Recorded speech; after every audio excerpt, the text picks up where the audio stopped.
I do want to pick up on the point you raised, though, in her commentary around the grocery prices, okay, and her proposed solution of implementing price controls in the United States.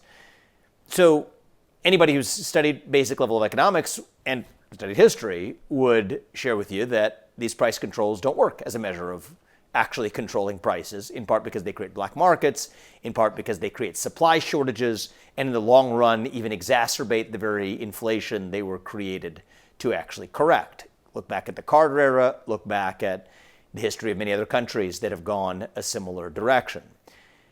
Now, I'm going to give you a couple examples of some other policies. This is really taking the discussion away from the partisan politics of today, but more to the realm of longer run ideas that you and I care about. So, what if I told you a series of other horrible policy ideas that have been proposed, similar to the policy proposal of fighting grocery price increases through price controls? Price controls on credit cards. This has been proposed in the interest of capping credit card interest rates. Legislation to say that we want to, just like we want to cap grocery prices, we want to cap prices for credit. So we want to put a law that effectively applies a blanket maximum to what a credit card issuer can actually charge to a customer. Or raising the federal minimum wage, something that actually creates, again, supply shortages in the labor market while in the name of actually helping those very workers. Yet in those two instances, and I can give you a couple of other examples as well, the dirty little secret is that both of those policies were actually proposed by Republicans in recent years, which I think actually raises an uncomfortable but I think important debate for us to be able to have. Those were policies considered to be those that belong to the so-called new right? The idea that we have to reject the method of doing business from yesterday for the new era that requires protecting American workers and manufacturers.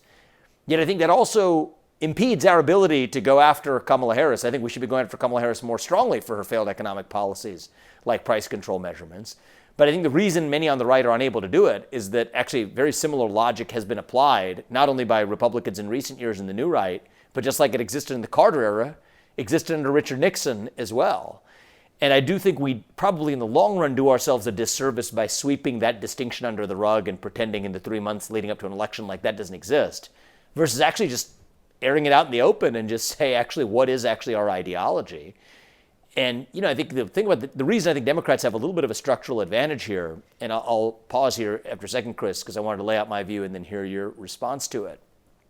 It's part of the reason I wanted to have you on. I think you and I had an exchange on Twitter that caught my attention on related topics to this. The reason I think Democrats have an ideological advantage is that they've got their far left and then they've got their center left. But they disagree on degree, not in kind. The far left wants massive government intrusion into the economy and into private life. And the center left says, hey, let's modulate that a little bit. We want government intervention in the economy and in everyday life, but just to a smaller degree.